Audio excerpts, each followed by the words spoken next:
नमस्कार, आप देख रहे हैं बिग डिबेट और आपके साथ मैं हूं महेंद्र विश्वकर्मा। मध्य प्रदेश के उच्च शिक्षा मंत्री इंदर सिंह परमार ने कांग्रेस सांसद और लोकसभा में नेता प्रतिपक्ष राहुल गांधी पर कड़ा हमला बोला है। उनका कहना था कि विदेशी महिला का बेटा कभी भी देशभक्त नहीं हो सकता।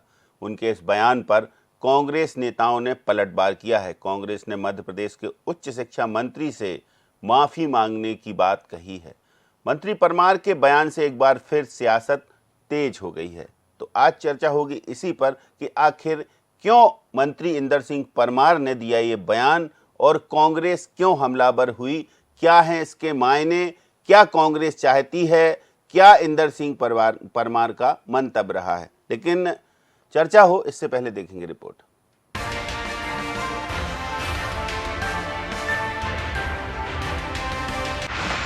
मध्य प्रदेश के मंत्री के बयान पर मचा बवाल, राहुल की देशभक्ति पर उठाए सवाल, कांग्रेस नेताओं का बयान पर पलटवार, कांग्रेसी बोले माफी मांगे मंत्री परमार।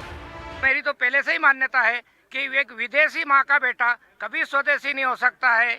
विदेशी महिला का बेटा नहीं हो सकता देशभक्त, ये वो बयान है जो मध्य प्रदेश के उच्च शिक्षा मंत्री इंदर सिंह परमार ने संसद में नेता प्रतिपक्ष राहुल गांधी को निशाने पर लेकर दिया। वो मीडिया को राहुल गांधी के बयान पर अपनी प्रतिक्रिया दे रहे थे, तभी उन्होंने चाणक्य के समय के घटनाक्रम का जिक्र किया और कहा कि कांग्रेस के नेतृत्व को यह पता ही नहीं है कि हमें देश के साथ बोलना है या दूसरे देश के साथ। ताजा बयान देखिए। इस देश के राष्ट्रीय विचार का विरोध करते करते भारत राज्य के खिलाफ बोलने का साहस हो गया। मेरा मानना है कि चाणक्य के समय चंद्रगुप्त मौर्य ने एक विदेशी महिला से शादी की थी। तब यह शर्त रखी गई थी कि महिला से पैदा हुआ पुत्र मगध का कभी सम्राट नहीं बनेगा। तब चंद्रगुप्त मौर्य को यह वचन देना पड़ा था। उन्होंने कहा, मेरी मान्यता है कि विदेशी माँ का बेटा कभी देशभक्त नहीं हो सकता। राहुल गांधी के आचरण लगातार देश विरोध की तरफ आगे बढ़ रहे हैं और सारी दुनिया देख रही है। परमार का यह कोई पहला बयान नहीं जो चर्चाओं में है। इससे पहले भी उन्होंने बयान दिया था कि भारत की खोज वास्को डी गामा ने नहीं, चंदन नाम के व्यापारी ने की थी। तब भी वे सुर्खियों में रहे थे। देखिए, जीतू पटवारी जी बहुत सही बोल रहे हैं। मैं तो पहले से भी कहता है, जिस प्रकार से उनकी पार्टी के नेता ही भारतीय राज्य के बारे में जो कमेंट्स कर रहे हैं, एक प्रकार से देशद्रोही की भाषा वो बोलते रहे हैं और इसलिए भारत की जनता और कांग्रेस से जुड़े लोग भी ये समझने लगे हैं कि कांग्रेस का नेतृत्व तो भारत के लिए नहीं, दूसरे किसी देश के लिए काम कर रहा है। और मेरी तो पहले से ही मान्यता है कि एक विदेशी माँ का बेटा कभी स्वदेशी नहीं हो सकता है। मध्य प्रदेश के उच्च शिक्षा मंत्री का बयान सामने आने के बाद अब कांग्रेस भी पलटवार कर रही है। कांग्रेस का कहना है कि मंत्री परमार का बयान बेहद हास्यास्पद है। उन्हें अपने बयान पर माफी मांगनी चाहिए। राहुल गांधी के परिवार ने देश की आजादी के लिए त्याग और बलिदान दिया है। गांधी परिवार की शहादत पर सवाल उठाने वालों की मानसिकता ठीक नहीं हो सकती। मंत्री अपने बयान पर माफी मांगे। जिन दल के लोगों से ये पूछा जाना चाहिए कि उनके दल में ऐसे कितने लोग थे जिन्होंने देश के आजादी के लिए लड़ाई लड़ी, कितने लोग कैद में रहे, कितने लोगों ने अपने प्राणों की आहुति दी और देश की आजादी के बाद भी इस देश की एकता और अखंडता को बरकरार रखने के लिए किस पार्टी के सर्वोच्च दो नेताओं ने अपने प्राणों की आहुति दी और जो उस विरासत को लेकर चल रहे हैं। अगर आज उनकी देशभक्ति पर कोई सवाल खड़े करता है तो ये बहुत ही हास्यास्पद बात भी होगा, दुखद बात भी होगा कि अपने बारे में देखने के बजाय हम उस व्यक्ति के बारे में पूछ रहे हैं जिनके परिवार में पंडित जवाहरलाल नेहरू जितने साल जेल में रहे हैं अंग्रेजों की, अगर उनके अंग्रेजों के शासनकाल के आखिरी के 10 साल की बात करें और कुल नेहरू जी कितने साल जेल में रहे की बात करें तो हर दूसरे दिन वो अंग्रेजों की जेल में थे और गांधी से भी ज्यादा वक्त उन्होंने जेल में काटे हैं, 9.5 साल। तो ऐसे व्यक्ति के देशभक्ति के बारे में किसी प्रकार का कोई सवाल खड़ा नहीं हो सकता। ये जो सवाल खड़े कर रहे हैं, मैं चाहती हूं कि वो इस सवाल का जवाब जरूर दें। कुल मिलाकर मध्य प्रदेश के मंत्री इंदर सिंह परमार अपने बयान से फिर सुर्खियों में हैं और इस बयान को लेकर खूब सियासत भी हो रही है। सोशल मीडिया पर इस बयान को लेकर भाजपाई और कांग्रेसी एक दूसरे पर खूब कमेंट कर रहे हैं। अब देखना होगा कि डॉक्टर मोहन के मंत्री आगे क्या करते हैं। Bureau report, DNN।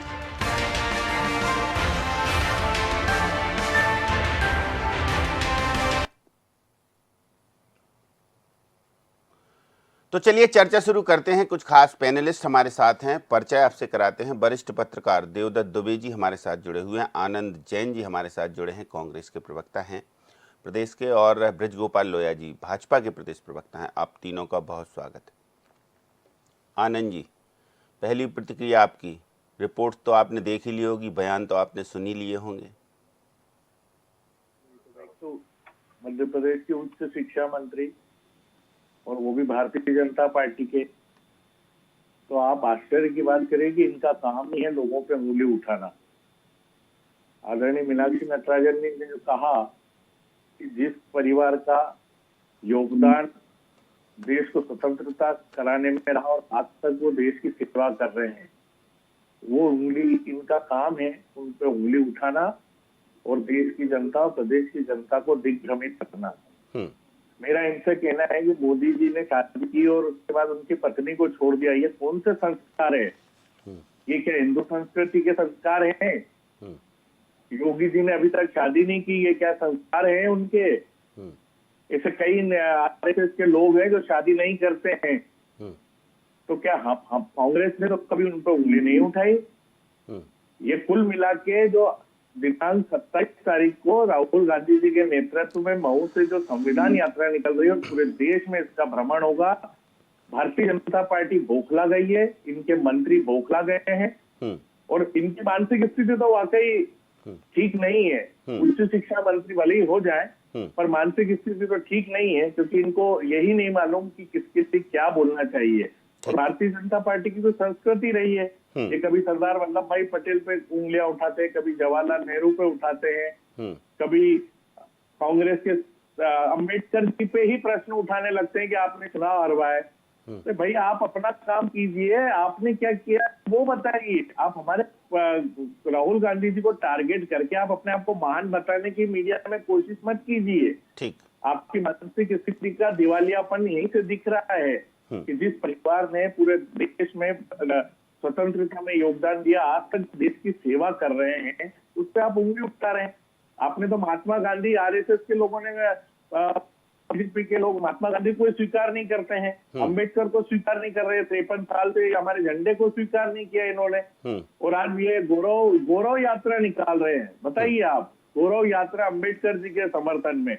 चलिए खैर, बात बयान की हो रही है, बात हम बयान पर कर रहे हैं, रिलेटेड है ना। आज हमारे परिवार, हमारे जो राहुल गांधी जी या गांधी परिवार का जो योगदान है, महात्मा गांधी जी का योगदान है, ये पूरे कांग्रेस परिवार पे उंगली उठा रहे हैं। चलिए, और अम्बेडकर जी की गौरव यात्रा निकाल रहे हैं, वो हमारे परिवार की, मतलब कुल मिलाकर बौखलाए हुए हैं। आपका जो आयोजन होना है तो भाजपा के पुतले जलाए और ये राजनीतिक वोट जब नुकसान होने लगा तो आज ये गौरव यात्रा की बात कर रहे हैं। तो इतने सालों से बीजेपी का राज है, 10 साल से 20 साल से मध्य प्रदेश में इनका राज है, तो ये आज ये बातें क्यों कर रहे हैं? तो इनके चरित्र तो दिख ही रहा है कि ये किस चरित्र के लोग और इनकी मानसिक स्थिति क्या है। ठीक है, चलिए ब्रजगोपाल लोया जी, देखिए आनंद जी की प्रतिक्रिया आपने सुनी, क्या कहेंगे? आनंद जी कह रहे हैं बौखलाए हुए हैं इसलिए कुछ भी बयान दे रहे हैं, राहुल गांधी जी को टारगेट कर रहे हैं, क्योंकि राहुल गांधी जो यात्रा निकालने जा रहे हैं, आनंद जी का कहना है वो देशव्यापी यात्रा है और उसके इफेक्ट देख के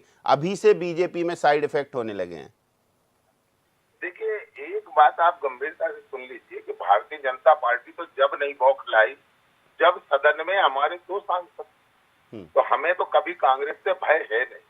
मगर दूसरी बात ये आग्रह करना चाहूंगा कि जिस बयान पर आप चर्चा कर रहे हैं, उस बयान में कहीं नहीं कहा गया कि राहुल गांधी जी कोई गद्दार है, देशद्रोही है, कहीं नहीं कहा गया। हाँ, परंतु देश जो अपेक्षा करता है एक राजनेता से, उस पर खड़े नहीं है राहुल गांधी। ये बिल्कुल सच है और यही बात माननीय इंदर सिंह परमार जी ने कही। दूसरी बात, ये उसको देशद्रोही, गद्दार ये सिद्ध करने की कोशिश की कांग्रेस के लोग कर रहे हैं, हम तो कर नहीं रहे। एक आप समझ लीजिए, जब राहुल गांधी जी ये आकर विदेश से आकर और भारत में ये कहते हैं कि हमारी लड़ाई इंडियन स्टेट से है, इसका क्या मायने निकालेंगे? यदि राहुल गांधी ये कहते हैं कि भारत कोई राष्ट्र नहीं है, ये तो राज्यों का एक समूह है, तो हम उसका क्या मायने निकालेंगे? हो सकता है कांग्रेस के लोग ज्यादा विद्वान हो। एक बात और मैं कहता हूँ, राहुल गांधी जी का ऐसा कोई काम बताएं जो देश की एकता और अखंडता को बढ़ाने के या बनाने के लिए उन्होंने किया हो। पिछले 10 वर्षों से नकली मुद्दों पर आप राजनीति कर रहे हैं और ये जो आप संविधान यात्रा निकाल रहे हैं इसका हम विरोध नहीं कर रहे हैं। हम तो चाहते हैं कि इस पर ही चर्चा हो, कि देश की जनता को ये मालूम चले, देश की नई पीढ़ी को ये मालूम चले कि किस तरह संविधान निर्माता बाबा साहब भीमराव अंबेडकर को अपमानित करने का और संविधान को लगातार तार-तार करने का काम किसने किया। संविधान में 42वें संशोधन के माध्यम से 1976 में आपने संविधान की आत्मा बदल दी। जो प्रियम्बल के बारे में ये कहा था बाबा साहब भीमराव अंबेडकर ने कि ये संविधान की आत्मा है और इससे नहीं बदला जा सकता, उस प्रियम्बल को बदलने का काम किया। तीसरी बात जो सबसे महत्वपूर्ण है, जो इंदर सिंह परमार जी ने जिसकी तरफ इशारा किया है कि आप हो सकता है कि आप में अपनी नैतिकता हो, कि आप एक विदेशी महिला को बहुत सम्मानित मानते हो, मगर मुझे लगता है कि ऐसा पूरे विश्व में कहीं नहीं है। उनका ही तो देश इटली है, उसमें भी किसी व्यक्ति को यदि रजिस्ट्रेशन से नागरिकता लेता है तो उसे मत देने का भी अधिकार नहीं है। सोनिया गांधी जिस देश में जन्मी है उस देश की बात कर रहा हूँ। अब एक और बात कहता हूँ, जो बार बार और लगातार कांग्रेस पार्टी कहती है कि हमने बलिदान दिया है, उस परिवार ने बलिदान दिया है और भारतीय जनता पार्टी और संघ के लोगों ने नहीं किया है। मैं चुनौती पूर्वक आनंद जी से कहता हूँ, कांग्रेस का एक राष्ट्रीय नेता बताएं जिसको एक लाठी भी पड़ी हो सिवाय बाल गंगाधर तिलक के, कोई। और जो जेल हुई कांग्रेस के नेताओं को, जिनको महापुरुष बनाने की कोशिश कांग्रेस करती है, जवाहरलाल नेहरू को, उनको जो जेल मिली उसमें पीए था, उसमें रसोईया था, उसमें टाइपिस्ट था, उसमें लाइब्रेरी थी। अब अगर इसको भी आप जेल मानेंगे तो मुझे लगता है कि ये बड़ा दुर्भाग्य है इस देश का। और जिन सावरकर को आप इज्जत करते हैं, उन सावरकर को 2 जन्म का आजीवन कारावास हुआ। विश्व इतिहास में एकमात्र घटना है जिसमें जज ने उन्हें 2 जन्मों का आजीवन कारावास सुनाया था। तो मुझे लगता नहीं है कि जो लोग यहाँ बैठकर चर्चा करते हैं वो कांग्रेस कार्यालय के बाहर कहीं अध्ययन करते हैं, इस देश के इतिहास को जानने समझने की कोशिश करते हैं। मगर ये सच है कि जो लोग आज आजादी के बाद लगातार 65 वर्ष राज करते रहे, वो लोग वास्तव में तो आजादी के आंदोलन में शरीके सफर भी नहीं। ठीक, देवदत्त जी, इस बयान को कैसे देखते हैं आप? सियासत में ऐसे बयान जरूरी हैं, व्यक्तिगत टारगेट करना नेताओं को, या उनके लिए कुछ ऐसे बयान देना जो सुर्खियां बने, जो बहस का मुद्दा बने, जो जनता में जाएं, या फिर इंदर सिंह परमार ने बहुत सोच विचार कर ये बयान दिया है? देखिए, राजनीति में जिस तरह से बयानों का स्तर गिरता जा रहा है, हम हर बार देखते हैं चुनाव के समय अलग बयानबाजी होती है। अभी आप देखेंगे कि मुद्दों पे बात करने के नेता कम बने, राजनीतिक दल जो आम आदमी के बुनियादी मुद्दों पे बात कर रहे हैं, कितनी समस्याएं हैं, आम आदमी कितना परेशान है, उन पर बात होना चाहिए। ये ऐसे मुद्दे हैं जिन पर सुर्खियां तो बटोरी जा सकती है, लेकिन इससे समाज और देश का क्या भला होगा? एक दूसरे पे कीचड़ उछाड़ने के अलावा कुछ नहीं होगा। आप ऐसे बेरोजगारी, स्वास्थ्य और लॉ एंड ऑर्डर, बहुत सारी समस्याएं जिन पे बात करें, बयान दें, उस पर काम करें, तो ही सार्थकता है। न तो इस तरह की बयानबाजी, जिस तरह से राजनीति में आजकल जाति और धर्म का सहारा लेकर वोट लेने का एक ट्रेंड चला है, ऐसे बयानों का चला है कि कोई एक बयान विवादास्पद हो, सुर्खियों में बने रहो, या फिर बहुत बड़ा टारगेट लेकर भी कई बार ऐसे बयान होते हैं कि विचारधारा को खंडित करने, किसी नेता की छवि धूमिल करने के लिए भी होता है। लेकिन इससे कुछ ज्यादा समाज और देश को नहीं मिलने वाला। समाज और देश को तो मिलेगा जब राजनीति की सार्थकता हो, मुद्दों पे आधारित बात हो, विपक्ष संघर्ष हो, आंदोलन करे, आमरण करे, लोगों की छोटी मोटी समस्याओं को उठाए, बिल्ला से लेकर दिल्ली तक।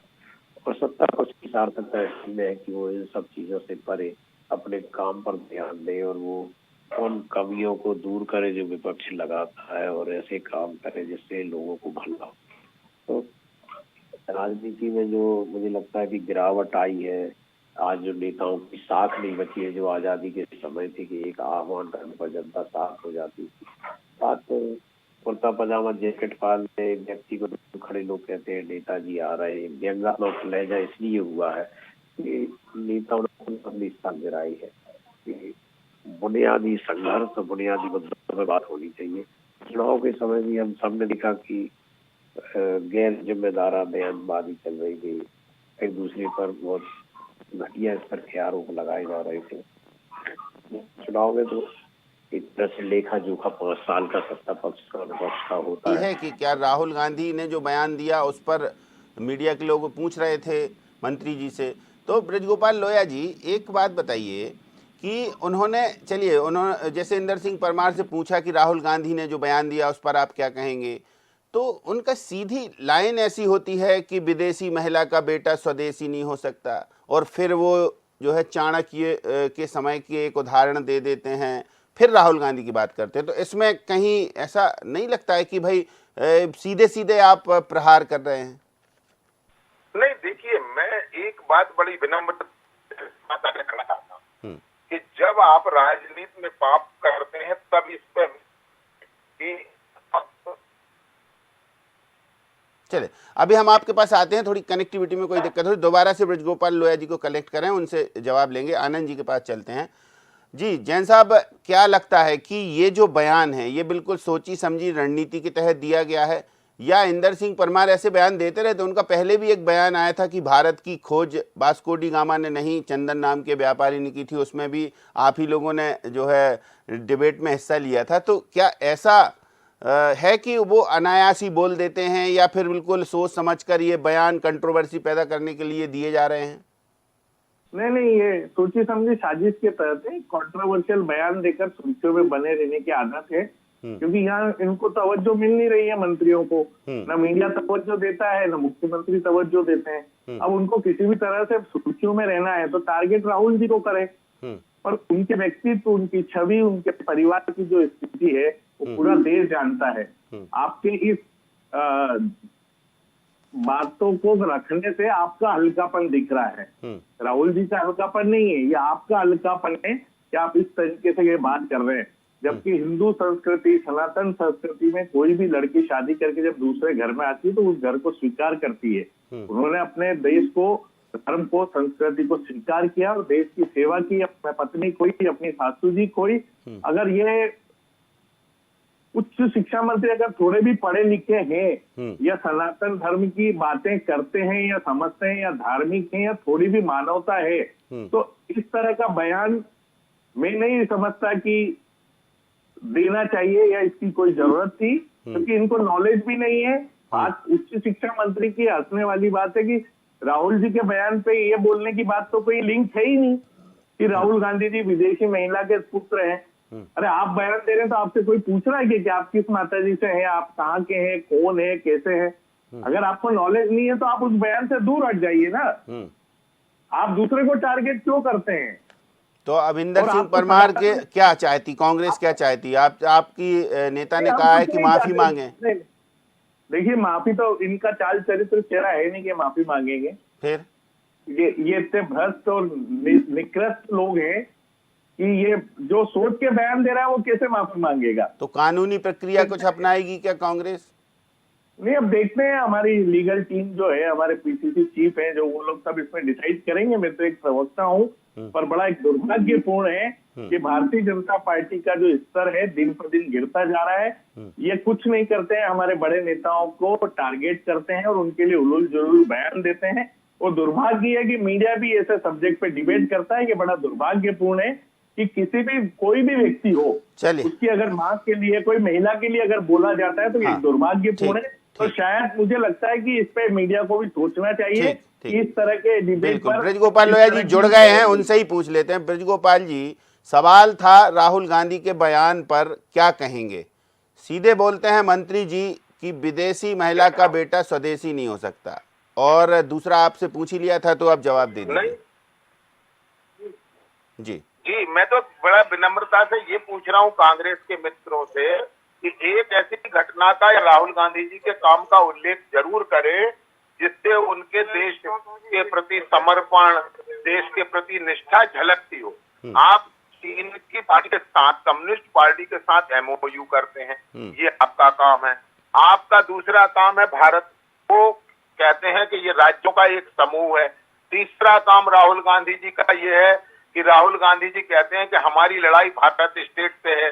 जब वहां जाते हैं तो भारतीय और भारत की बुराइयां करते हैं पूरे विश्व में जाकर। तो मैं जानना चाहता हूं कि ये देशभक्ति के पैमाने कौन से हैं कांग्रेस के, कि देश का विरोध देश के बाहर करना अगर देशभक्ति है तो फिर राहुल गांधी बहुत बड़े देशभक्त हैं। परंतु ये सच है कि देश के सम्मान, देश के स्वाभिमान के लिए काम करना ही राष्ट्रभक्ति है, और राहुल गांधी जी को ये सिद्ध करना अभी शेष है।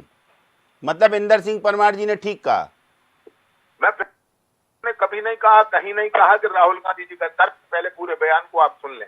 उन्होंने लगातार कहा, बार बार कहा, 3 बार कहा कि राहुल गांधी जी राष्ट्र के प्रति अपनी निष्ठा को साबित नहीं कर पा रहे हैं, ये उनकी कमी है। और कमियों की ओर इशारा अगर कोई करता है तो मुझे लगता है कि स्वस्थ राजनीति और लोकतंत्र में इसके लिए बड़ा स्थान होना चाहिए। और अगली लाइन उन्होंने ये भी कही कि मैं तो हमेशा से मानता हूं कि विदेशी महिला का बेटा देशभक्त नहीं हो सकता। मैंने फिर से कहा कि ये बात आप समझ लीजिए कि आपको यदि कोई आरोप लगा रहा है तो उसको निराधार साबित करने की जिम्मेवारी भी हमारी है, और जब हम अपनी जिम्मेदारी पर खरे नहीं उतरेंगे इस तरह के आरोप लगते रहे।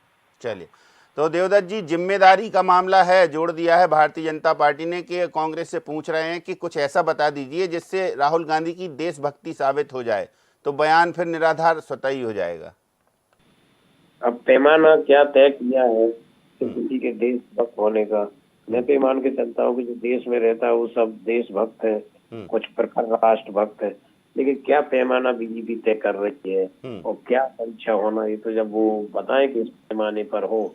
और राहुल गांधी को भी इस तरह की बात है और इस बयानों से उस करके इस बार दिखा देना चाहिए अपनी देशभक्ति, जो भी पैमाना वो चाहते हैं।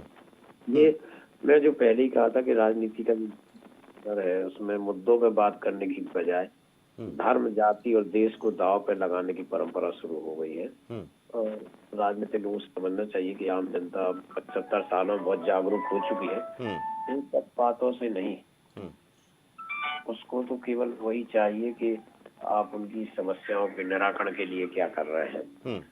वो किसी के कहने से कोई देशभक्त वो नहीं हो जाता। हाँ, खैर ठीक है, बयानबाजी सियासत में चलती रहती है, लेकिन कांग्रेस का नाराज होना थोड़ा सा लाजमी है कि आप व्यक्तिगत, अब कांग्रेस के लोग भी क्या व्यक्तिगत टारगेट करने लगेंगे या परिवार पर जाने लगेंगे, तो फिर शायद इस सियासत में और ज्यादा गंद मचने वाली है। तो क्या कहेंगे आनंद जी? तो आप तो बीजेपी ने की है। सबसे पहले राहुल गांधी जी को सोशल मीडिया में 400 करोड़ खर्चा करके पप्पू घोषित करने की कोशिश की। सोनिया गांधी जी के लिए क्या क्या शब्द बोले, इंदिरा गांधी जी के लिए क्या क्या शब्द बोले, नेहरू जी के क्या क्या फोटो इन्होंने डिलीवर किए। आप बताइए ना, इनका स्तर ये एक्चुअली बौखला गए हैं, घबरा गए हैं, बेचैन हैं, इसलिए ये व्यक्तिगत टिप्पणी करते हैं, क्योंकि कोई भी राजनीति में कांग्रेस ने कभी किसी पे व्यक्तिगत टिप्पणी नहीं की है। हमने काम किया हो नहीं किया हो, ये हमको उनको सर्टिफिकेट नहीं देना राहुल जी को कि हम देशभक्त है या नहीं है। पर जो उच्च शिक्षा मंत्री प्रदेश के हैं, उनको तो उच्च शिक्षा मंत्री, आप सोचिए तो सही कि वो क्या बोल रहे हैं। जब वो ये शब्द बोल रहे हैं तो इस देश की, प्रदेश की शिक्षा स्थिति क्या होगी। भारतीय जनता पार्टी जो बयान दे रही है उससे भारतीय जनता पार्टी का चरित्र कहाँ आ गया है। तो अब कांग्रेस भी क्या व्यक्तिगत हमले करना शुरू करेगी क्या? कांग्रेस का ना ऐसा चरित्र है, न उनका कोई ऐसा सोच है राहुल जी का। वो तो लेकिन कुछ लीगल एक्शन लेने पर जरूर प्लान हो सकता है, कुछ लीगल एक्शन लेने पर जरूर हो सकता है प्लान के भविष्य में। नहीं, जिसका लेवल इतना हल्का, उस पर हमारे राहुल गांधी जी की लीगल एक्शन क्यों लेंगे हम? उनका लेवल बढ़ाएंगे। जिनकी औकात ही नहीं है उच्च शिक्षा मंत्री की कि वो क्या बोलना चाहिए, उसके लिए लीगल एक्शन क्यों लेंगे? ऐसे कई बयान रोड छाप लोग देते हैं, उनमें से एक उच्च शिक्षा मंत्री जी भी है। हाँ, तो उसको मतलब टाल दिया है कि चलिए ठीक है, लेकिन बचना चाहिए ऐसे बयानों से। देखिए, कीचड़ में अगर पत्थर फेंकेंगे तो कीचड़ अपने पे उड़ता है। हाँ, कांग्रेस ऐसा कोई काम नहीं करती है और न करेगी। चलिए, बहुत अच्छी बात है। तो बहुत शुक्रिया आनंद जी हमारे साथ जुड़ने के लिए, बहुत शुक्रिया ब्रजगोपाल जी हमारे साथ इस चर्चा में शामिल होने के लिए, और देवदत्त जी आपका भी धन्यवाद। तो देखिए, बयान इंदर सिंह परमार का है, कांग्रेस ने उसको अपना बड़प्पन दिखाते हुए टाल दिया है कि अब कुछ एक्शन नहीं लेंगे। हालांकि पहले आनंद जी कह रहे थे कि अब हमारी लीगल टीम फैसला करेगी कि हमें क्या करना है, लेकिन अब ये जरूर है सियासत में कि व्यक्तिगत बयानबाजी ज़्यादा हो गई है, मुद्दों से ज़्यादा इसको कह सकते हैं, क्योंकि मुद्दे इतर हो गए हैं और व्यक्तिगत प्रहार अब सामने होने लगे हैं। तो देखेंगे आगे आगे क्या होता। हालांकि इंदर सिंह परमार हमेशा अपने बयानों को लेकर सुर्खियों में जरूर बने रहते हैं। तो मंत्री जी क्या बयान पर सफाई देंगे या फिर एक और नया बयान देंगे, इस पर हमारी नजरें रहेंगी। फिलहाल बिग डिबेट में इतना ही। मुझे दीजिए इजाजत। नमस्कार।